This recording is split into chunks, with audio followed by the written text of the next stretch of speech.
real work begins when the excitement to work ends. The real work begins when you're at rep 10 of 12 and you don't think that you can get the last two.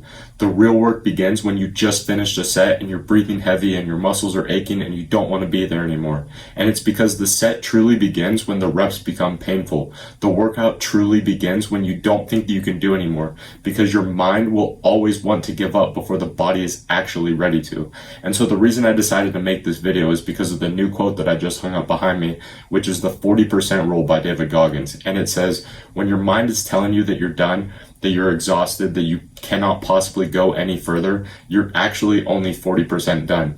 And so in our training, the way that we can train our minds and go past that 40% is by training to failure. Those last few reps when you're struggling to get the weight up and when your muscles are shaking, that's where the growth comes from. And all the reps leading up until that point are simply just the warm up. And obviously we don't want to injure ourselves when we're training like this. So it's important to either have a spotter or a gym partner so you can train to failure safely. But if you're like me and you often train by yourself, you're probably wondering, how can I still train to failure without risking injury? And it's a great question. We can use bodyweight training, aka calisthenics, as well as machines and cables to train to failure without having to worry about the weights crushing us, because the weight is our own body weight, or the weight is connected to a machine that we can put down at any time. For example, if you're doing deadlifts and you hit failure and I tell you to get 5 more reps, you would need spotters on both sides, you would risk blowing your back out and all of these things, right? The risk to reward ratio of getting those 5 extra reps is not worth the risk of seriously injuring your back.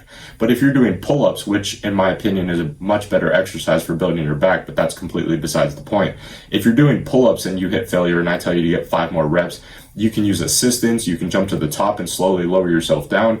You can do all these different things to get those 5 extra reps with absolutely zero risk of injury and truly take your back muscles to failure. That's why I love training calisthenics for certain exercises, because you can truly go to failure without having to worry about hurting yourself. And on top of that, you don't even need a gym or any fancy equipment to get an amazing workout in if you're short on time or your gym's closed for the holidays or whatever it might be. You can just buy one of those pull-up bars that hang from the door frame, and with just that and a little bit of space to do push-ups and squats, you can get a full body workout in from home. And if you really want to take it to the next level, you can get my Calisthenics Masterclass, which is the second link in the description. That is a 6-tier calisthenics program that no matter what level of fitness you're currently at, you can start at level 1 and work your way all the way up to level 6. And in the process of doing so, you not only will build an amazing physique for yourself, but it will also take you to the upper echelons of bodyweight strength, because we will be taking very simple calisthenics exercises and training to failure, which will train your mind and your body to push past that 40% limit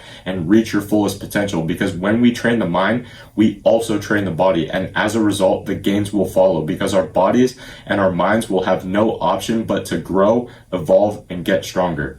I hope this one helped, and as always, I'll see you tomorrow, my friend.